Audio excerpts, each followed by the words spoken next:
tops of Reddit. What's the worst thing you've seen at a crime scene?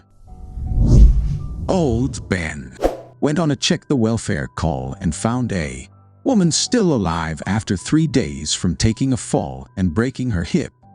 Got her medical help and transport to nearby hospital. No relatives. Neighbors said she lived there with her husband. Found her husband sitting in the lazy boy on the 2nd floor watching TV. He was mummified, been dead almost a year. Ex-cop. When I was younger working security at a shopping center, we had a call about a suicidal tenant. I was around 18 years old, on night shift. After 1 a.m. and the only person on until 6 a.m. Around 8 p.m. I received information that a shop owner was being evicted from his store. Don't know the details of why.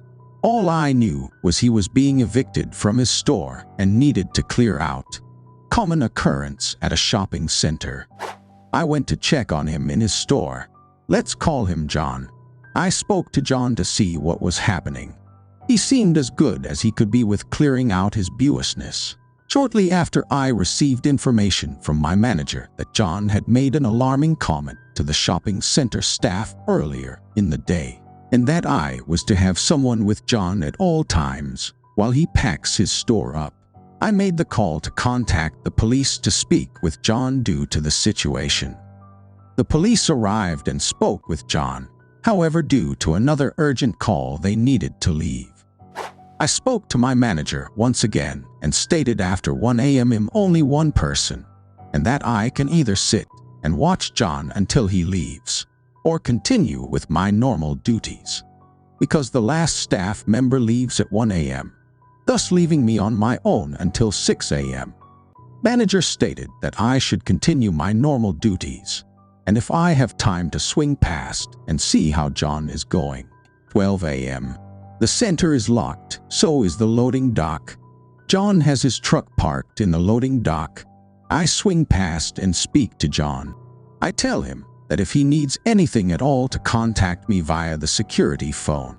I asked John to call me when he needed the loading dock opened once he had finished to remove his truck. I didn't tell John I was busy, nor that I have other things to do. I told him that I would be around this area near his store, to give him the mindset that someone is still around to check on him. At this point in time, John said he was fine. The police had come back to speak to him thoroughly and stated that he is okay, the best they could with what they had to work with. Time is around 4 a.m. I was doing paperwork in the office on the other side to where John's store is. I looked up at the wall and realized John has not called me to open the loading dock. I ran as quick as I possibly could across the center to John's store. The lights were on, a few boxes still in the store, and the door was open. However, John was not there. I went to the loading dock. The truck was running, lights on. Cabin was empty. Back doors were unlocked, nothing but boxes. I walked out onto the street close to the loading dock. On the street, I looked right. Nothing. I looked left. In the dim light of the night, I saw a bush in the middle of the footpath. I walked closer and closer. It was John. He had jumped from the rooftop car park. Had an adult kid attack his dad. Tried to cut his head off with an old straight razor. Then proceeded to gouge Dad's eyes out and tried to eat them. Kid said he couldn't get past the texture and taste, so he put the eyeballs inside of a display case. Kid then tried to drink Dad's blood and eat flesh from his neck. Kid then stole Dad's car and treated the neighborhood like a racetrack and wrecked into a neighbor's house. Officers went to check on Dad and found him still alive. Since the razor was old, it didn't completely sever the carotid and jugular. Nearly crapped myself when we loaded Dad into an ambulance and he started to talk. Just seeing the empty eye sockets, all the blood, and missing skin, I was sure Dad was dead. He survived. Kid was having some sort of psychotic episode and had just watched 30 Days of Night. He kept saying he had to get there was a shining in Dad's eyes and he had to get rid of the light. Got a call for a missing child. Got to the home to find the mother highly distressed and not sure what to do. I called in everyone to first search the home and property. I decided to search the backyard since it was a large wooded lot with no visible fence. After about 10 minutes, I found the boy. He was caught on an old chain link fence in the woods that was blocked by a bunch of trees, so you couldn't see it from the house. He had basically gotten strangled to death on the fence. He must have been climbing on it, fell, and got his hooded sweatshirt caught on it. The worst part for me was having to call it in on the radio, knowing the mother might hear it inside from one of the other officers' radio. Guy who died in a hot tub originally came in from fire department as an odor investigation. He did not come out of it in one piece. Not a detective myself, grandson of one, he has told me about a few ones, but this is the craziest one I've heard. While investigating a murder case, he closed in on the criminal's location and found the murderer's current girlfriend with tons of stabs in her stomach. She had been dead for a little less than a day. Went to a meth lab explosion in rural Kansas.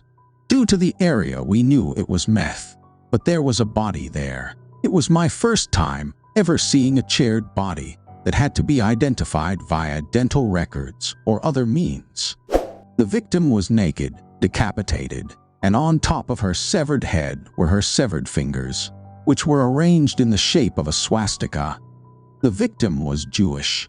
Not me, but my cousin is a cop in the land down under, and I've asked her this question before. She had two stories.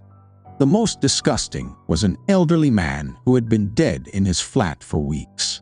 It was only reported when the smell started to reach his neighbors. He was already decomposing and his flesh had fused with the carpet, so when they lifted his body, it sort of ripped apart, leaving bits of flesh attached to the carpet. The most disturbing one was when she was called to a house for an unresponsive baby. A young mother was bathing her baby but turned away or got distracted for a moment, and her baby drowned in the bath. My cousin said the mother was just wailing and begging her and the paramedics to save her baby, but there was nothing they could do. My cousin has kids of her own too, so that one left a lasting memory. Finally, a question I can actually answer. I know people have seen much worse than I have, but the worst thing that I've personally seen had to have been the aftermath of an intentional arson fire. Entire family gone. No one survived. Among all of the charred things, you could still see the bodies, with yellow fatty tissue showing through the cracks of the burned flesh.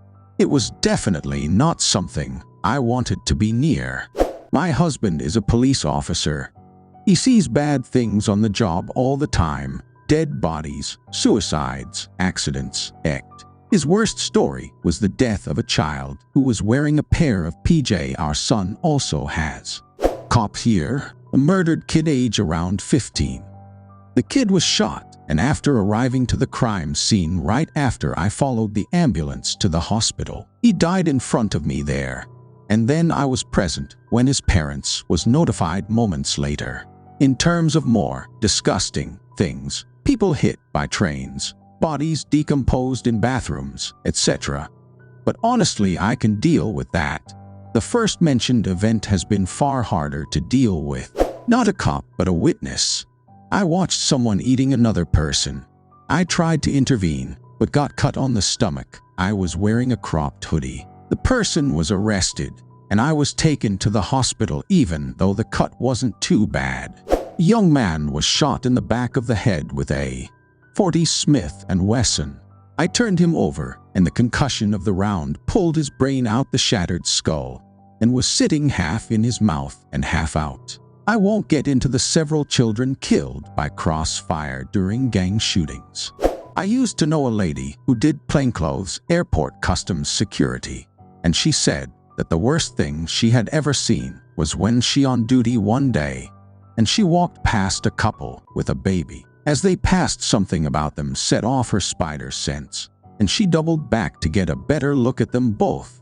And when she did, she could see that the mostly covered baby was a very strange color. She flagged the couple, and they were pulled aside, and they discovered that the baby was actually dead. and that the couple had stuffed it with drugs in order to smuggle them into the country. Old Ben.